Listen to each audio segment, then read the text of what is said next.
Welcome to SK study success study. आज हम लोग पढ़ते हैं केमिस्ट्री क्लास 10th का सैम्पल पेपर। सैम्पल पेपर में हम लोग आज केवल एमसीक्यू पढ़ेंगे। MCQ chemistry class 10th sample paper 1 MCQ type question. तो ये हम लोग देख रहे हैं यहाँ पर क्वेश्चन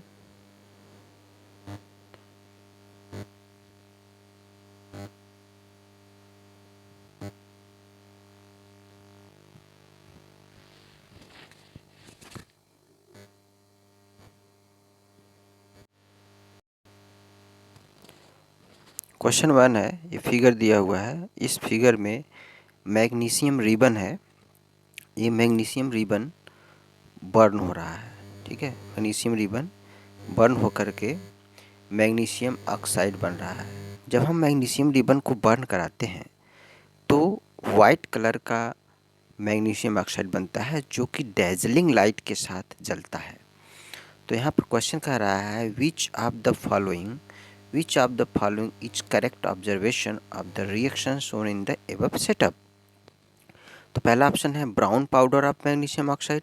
पहली बात तो ब्राउन बनता ही नहीं है, तो वाइट कलर का बनता है, डेजलिंग लाइट के साथ जलता है, इसलिए इसका आंसर हो सकता है magnesium. Third C is correct answer. Magnesium ribbon burns with brilliant white light. Magnesium ribbon burn with brilliant white light. Brilliant white light के साथ जलता है। नेक्स्ट क्वेश्चन की तरफ चलते हैं। यह है आपका सेकेंड क्वेश्चन है methane gas released from waste water treatment plants can be used as a source of fuel. जो मेथेन है वो वेस्ट वाटर ट्रीटमेंट से बनता है। तो which chemical equation represent the following combustion of methane to produce heat energy. कौन सा chemical reaction इसमें रिप्रेजेंट कर रहा है मेथेन के बर्निंग को लेकर। अगर मेथेन बर्न होता है तो वह समझ लीजिए कि ऑक्सीजन के साथ रिएक्ट कर रहा है, ऑक्सीजन के साथ। तो यहाँ पर हम देख रहे हैं पहले ऑप्शन में एक कार्बन डाइऑक्साइड के साथ रिएक्ट कर रहा है जो कि गलत है। इसमें बी ऑप्शन में मेथेन यानी CH4 है जो ऑक्सीजन के साथ बर्न हो रहा है, क्योंकि कोई भी चीज़ बर्न होता है तो ऑक्सीजन के साथ रिएक्ट करता है। तो इसका ये ऑप्शन जो बी है CH4 प्लस 2O2 यही करेक्ट होगा। Equal to CO2 plus 2H2O। Methane यहाँ बर्न हो रहा है ऑक्सीजन के साथ बर्न होकर के कार्बन डाइऑक्साइड प्रोड्यूस कर रहा है और वाटर कर रहा है और साथ ही साथ एनर्जी निकलता है। तो इसमें ऑप्शन हो जाएगा आपका बी ऑप्शन करेक्ट होगा। क्वेश्चन नंबर सी है acid present in tomato. Tomato में कौन सा एसिड प्रेजेंट होता है। अगर हम देखें तो टोमेटो में 4 ऑप्शन दिया हुआ है मेथेनोइक एसिड,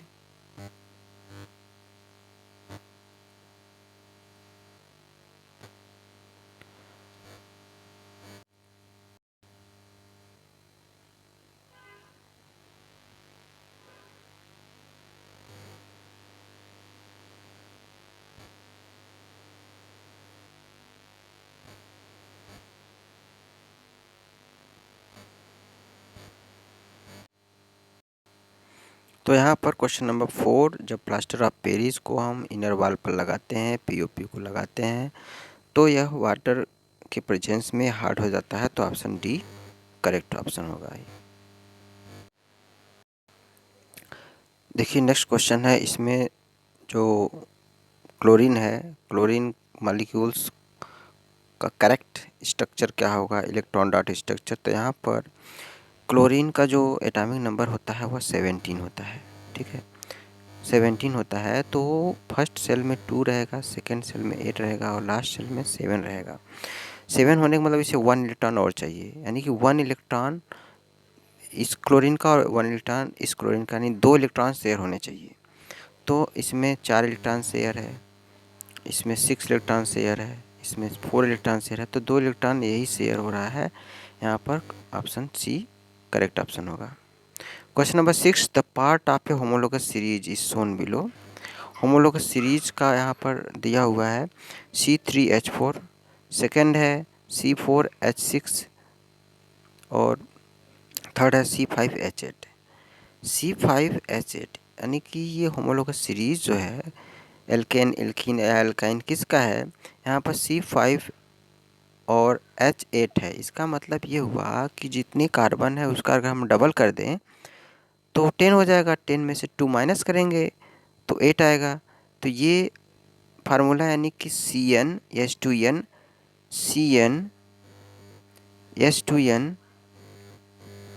-2 का फार्मूला यूज हो रहा है।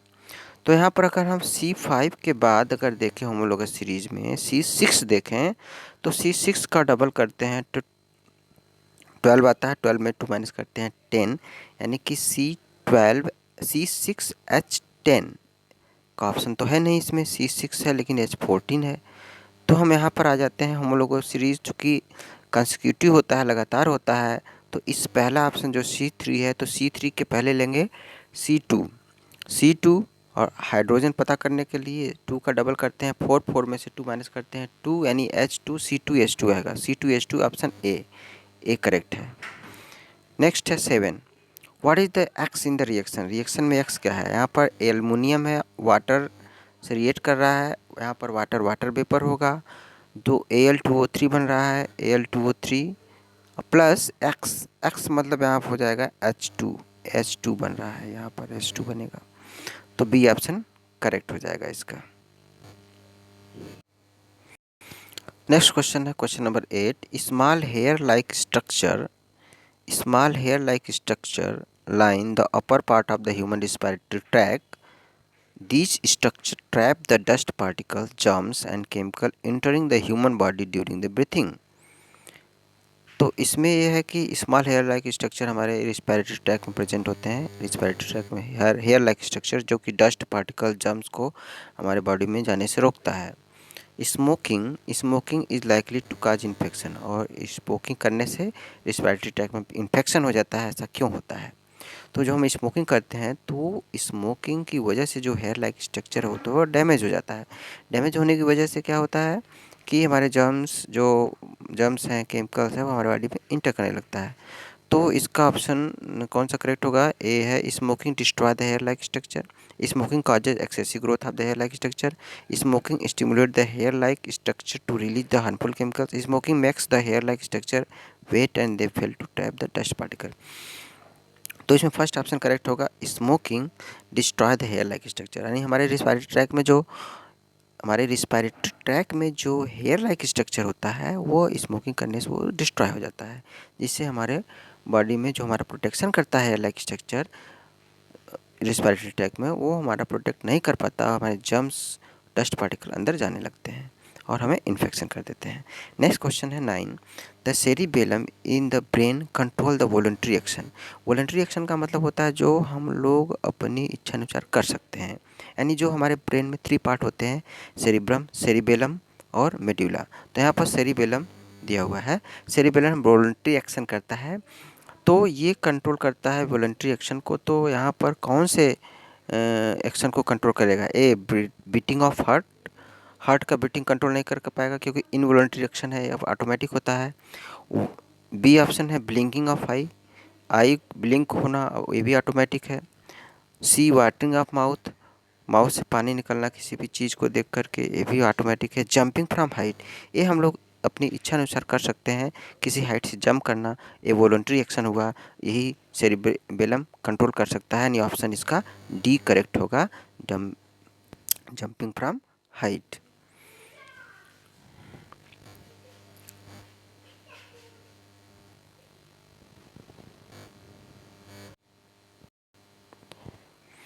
नेक्स्ट क्वेश्चन है 10, ये भी बायो से रिलेटेड है। Student while observing an embryo of gram seed listed various part of the embryo as listed below, testa, micropyle, cotyledons, tegmen, plumule and radicle. एक स्टूडेंट है जो कि ग्राम सीड, चने के सीड का एम्ब्रियो का वेरियस पार्ट आइडेंटिफाई कर रहा है। उसमें कई पार्ट उसे दिखाई दिया, टेस्टा, माइक्रोपाइल, कॉटिलिडन्स, लेकिन इसमें करेक्ट क्या है? जब टीचर ने एग्जामिन किया तो ये इनकरेक्ट पाया गया। तो करेक्ट क्या होगा? करेक्ट में इसमें 3 पार्ट होते हैं केवल, और वो भी एम्ब्रियो जो हम देखते हैं ग्राम सीड, जब चना हटाते हैं छिलका उसका, तो उसके अंदर जो है 2 सीड, 2 दाल निकलते हैं, उसी को हम कार्टिलिडन कहते हैं। और कार्टिलिडन के अंदर बेबी प्लांट होते हैं। बेबी प्लांट और कार्टिलिडन को मिलाकर ही एम्ब्रियो बनता है, और बेबी प्लांट में प्लीम्यूल और रेडिकल होते हैं। तो कार्टिलिडन, प्लीम्यूल और रेडिकल जिसमें होगा, जिसे बी ऑप्शन करेक्ट है। इसमें कार्टिलिडन भी है, प्लीम्यूल भी है, रेडिकल है। 3 पार्ट जो है इस एम्ब्रियो में होते हैं। नेक्स्ट क्वेश्चन है 11, a cross between P plant with white flower small v and violet flower capital V resulted in F2 progeny in ratio in which ratio the violet flower and white flower will be। In the second progeny में क्या होगा? तो second progeny में जो white और violet का equal ratio होगा, जो कि ऑप्शन ए करेक्ट होगा, 1:1। नेक्स्ट क्वेश्चन है 12, a student wants to obtain a erect image of an object using concave mirror of 10 centimetre focal length. यानी कि एक कॉनकेव मिरर है जिसका फोकल लेंथ 10 सेंटीमीटर है। तो स्टूडेंट इरेक्ट इमेज बनाना चाहता है। What will be the distance of the object from mirror? Mirror से ऑब्जेक्ट की दूरी कितनी होगी जिससे कि वह इरेक्ट इमेज, सीधा इमेज मिल सकता है? अगर वह 10 सेंटीमीटर फोकल लेंथ है कॉनकेव मिरर में, ये कॉनकेव मिरर है, कॉनकेव मिरर में 10 सेंटीमीटर फोकल लेंथ है, तो इरेक्ट इमेज बनने के लिए 10 सेंटीमीटर से कम ऑब्जेक्ट रखा होना चाहिए। तो यहाँ पर हम चारों ऑप्शन में देखते हैं 10 सेंटीमीटर से कौन कम है। देखिए बी ऑप्शन में तो 10 सेंटीमीटर है, और डी ऑप्शन में मोर देन 20 सेंटीमीटर है, ये भी 10 से ज़्यादा है। सी भी 10 से 20 है, ये भी ज़्यादा है। यानी first option less than 10 centimetre. तो 10 सेंटीमीटर से कम, यही ए ऑप्शन करेक्ट है। इस क्वेश्चन का ऑप्शन ए है। इरेक्ट इमेज बनाने के लिए कॉनकेव मिरर में 10 सेंटीमीटर फोकल लेंथ से कम होना चाहिए, जो कि ऑप्शन ए है। क्वेश्चन नंबर 13 है the phenomena of light involve in the formation of rainbow. Rainbow के फॉर्मेशन में कौन कौन से प्रोसेस इन्वॉल्व होते हैं? देखो, एक होता है रिफ्रैक्शन, डिस्पर्सन और internal reflection. Option C correct है यहाँ पर, refraction, dispersion and internal reflection.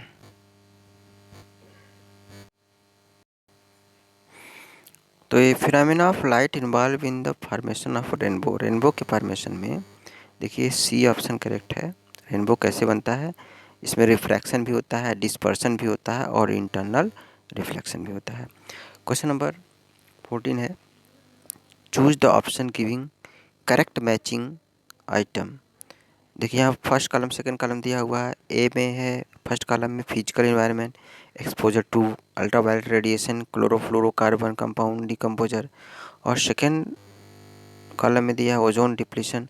तो इसमें देखिए फिजिकल इन्वायरमेंट, जो फिजिकल इन्वायरमेंट होता है वह ए बायोटिक कंपोनेंट होता है, यानी ए ऑप्शन का थर्ड सही होगा। बी में है exposure to ultraviolet radiation. Ultraviolet radiation से देखिए स्किन कैंसर हो जाता है, यानी बी ऑप्शन का फोर सही होगा।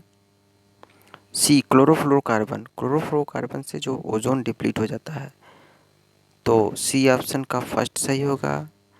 और लास्ट बचा डी डीकम्पोजर, जो कि बैक्टीरिया फंगस, यानी सेकेंड ऑप्शन। यानी कौन सा ऑप्शन करेक्ट होगा? 3, 4 first second, 3, 4 first and second. देखिए यहाँ पर दिया हुआ है ऑप्शन 3, 4 फर्स्ट सेकेंड किस में है? 3, 4 first second, B option. B option में अगर हम देखें यहाँ पर, बी ऑप्शन 3, 4 फर्स्ट सेकेंड, ये ऑप्शन करेक्ट है। नेक्स्ट है x in the food chain. Food chain में यक्स की वैल्यू पूछ रहा है, क्या होगा? पहला पैडी है, दूसरा रैट है, तीसरा स्नेक है, फोर्थ एक्स है। तो जो पैडी होता है, पैडी प्लांट है, ये प्रोड्यूसर होता है और रैट प्राइमरी कंज्यूमर होगा, जो प्लांट को खाएगा प्राइमरी कंज्यूमर, ये प्राइमरी कंज्यूमर हो गया। जो प्राइमरी कंज्यूमर को खाएगा वो सेकेंडरी कंज्यूमर है। जो स्नेक है सेकेंडरी कंज्यूमर होगा और जो यक्स होगा ये टर्शियरी कंज्यूमर में आएगा, टर्शियरी कंज्यूमर। तो यहाँ पर हम देखते हैं कि यक्स यहाँ पर टर्शियरी कंज्यूमर हो गया, सी ऑप्शन सही है। Question number 16, which of these statements is incorrect. इसमें पूछ रहा है incorrect about a balance ecosystem. Balance ecosystem में इनकरेक्ट क्या है? ए ऑप्शन है it is made of interconnected food chain. Ecosystem interconnected food chain से बने होते हैं। B it involves independence among living organism and environment. Living organism और environment के बीच इंटरडिपेंडेंस होता है इसमें। सी है animals are dependent on plants but plants are not dependent on animals. Animal plant पर डिपेंड होते हैं, प्लांट डिपेंड नहीं होते हैं। ये गलत है, ये इनकरेक्ट है। सी ऑप्शन इसका करेक्ट होगा कि एनिमल्स और प्लांट दोनों एक दूसरे पर डिपेंड है, जबकि इसमें दिया हुआ है animals are dependent on plants but plants are not dependent on animals. अब यहाँ पर देखिए अजर्शन और रीजनिंग आता है। Question number 17 to 20 consist of two statement, assertion A and reasoning R. A option, B option, C option, D option, 4 option यहाँ पर दिया हुआ है। अगर अजर्शन और रीजनिंग हम लोग पढ़ते हैं, ए ऑप्शन तब करेक्ट होगा जब ए और आर दोनों ट्रू होगा और आर करेक्ट एक्सप्लेनेशन ए का करेगा। बी तब सही होगा जब ए और आर दोनों ट्रू होगा लेकिन आर ए का एक्सप्लेनेशन नहीं करेगा। सी तब सही होगा जब ए सही होगा लेकिन आर फॉल्स होगा, ठीक है। और डी तब सही होगा जब ए तो फॉल्स है बट आर ट्रू होगा। तो नेक्स्ट चलते हैं अजर्सन।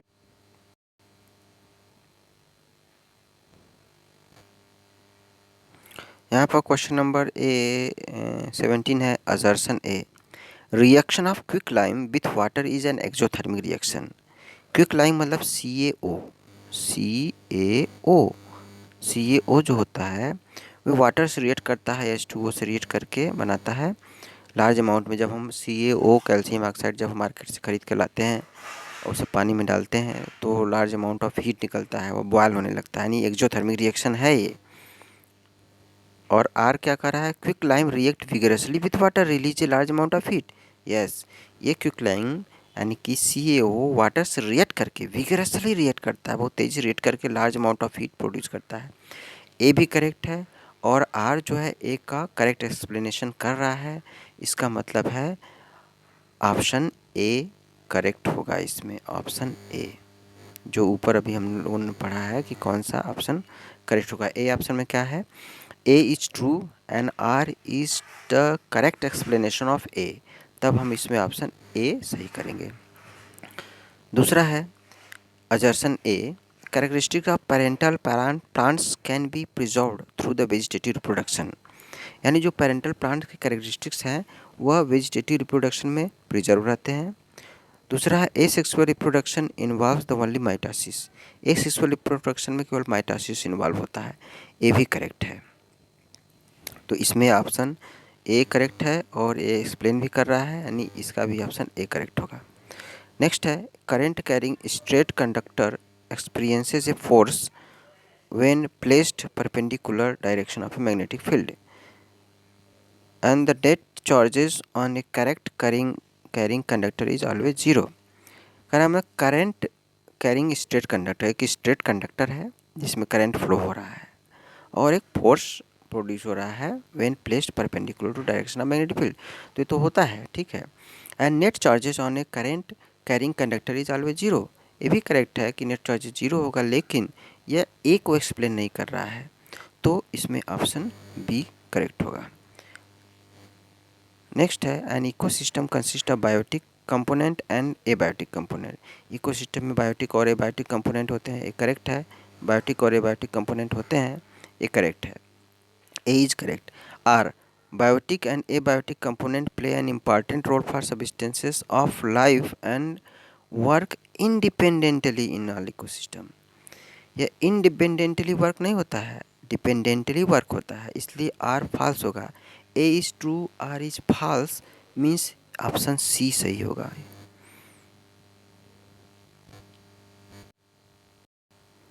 देखिए यहाँ पर सी ऑप्शन जो लास्ट वाला क्वेश्चन था, ये सी ऑप्शन जो था, A is true and R is false. ठीक है, यही चारों ऑप्शन हमें राइट करना है एजर्शन रीजनिंग में। इसमें आर क्वेश्चन नंबर 17 में ए एजर्शन ए सही है, आर इसका एक्सप्लेन कर रहा है, तो इसमें ऑप्शन ए करेक्ट होगा। Okay, thank you for watching.